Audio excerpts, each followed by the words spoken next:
7-4 আসনের যিনি এমপি মহোদয় কাজী নজরুল ইসলাম নৈতিক স্খলনের কারণে আপনারা বহিষ্কার করেছেন, তিনি এখন কি করবেন? যতক্ষণ পর্যন্ত সংবিধানের সংসদ 70 অনুচ্ছেদ অবিকলভাবে বহাল আছে তখন সেই অনুযায়ী সংসদ সদস্যদেরকে ভোট দিতে হবে।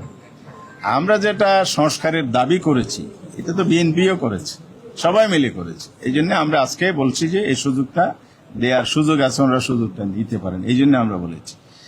এবং পার্টিকুলারলি কোনো মেম্বারের ভোট দেয়া না দেয়া, সদস্যপদ থাকা না থাকা, এটা আইনানুগভাবে স্পিকার প্রসেস করেন, ইলেকশন কমিশনকে ওনারা পাঠান, ইলেকশন কমিশন নিষ্পত্তি করে দিলে তারপর এটা গেজেট হলে এরপরেই পরবর্তী পদক্ষেপটা নেওয়া হয়।